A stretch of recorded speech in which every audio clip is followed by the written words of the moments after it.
So as we continue our delinquent real estate property discussion, I know, Michelle, you mentioned a tax certificate sale, and Jen, you both kind of handle the process. So can you kind of explain to us what a tax certificate sale process is? Sure. Well, to start, I think it's important for property owners to understand how critical this money is for the functions of our county, meaning property taxes help support the school board, fire districts, police, and many other services. So when taxes go delinquent, the state of Florida has provided us a process that allows us to still collect this money, but gives the property owner an opportunity to get caught up.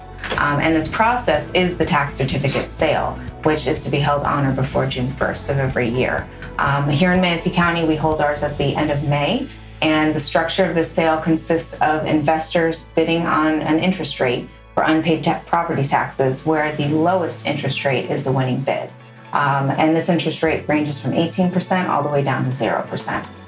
Okay, so that's a lot of information. How does that whole process help our taxpayer? Well, like I said, in this type of auction, it's the lowest interest rate that wins the bid. So yes, interest is accruing, but it's doing so at the lowest rate available, which in turn benefits the property owner.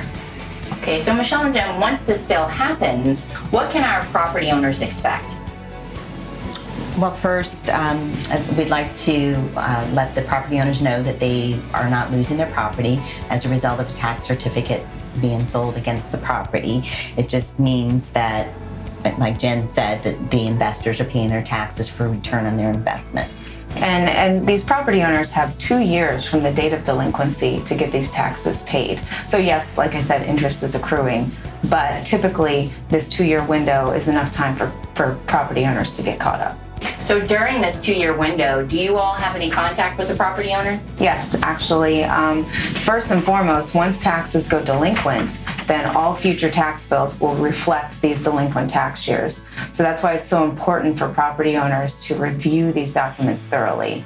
Also, in Manatee County, we're not required to do so, but we send out warning notices several months in advance, trying to make every effort to let the property owner know that if these taxes remain unpaid, then their property could be in jeopardy. So we do what we can, and I do want to stress, though, that while we have communication with the property owner, these certificate holders by law are not permitted to have any contact with them at any point in this process.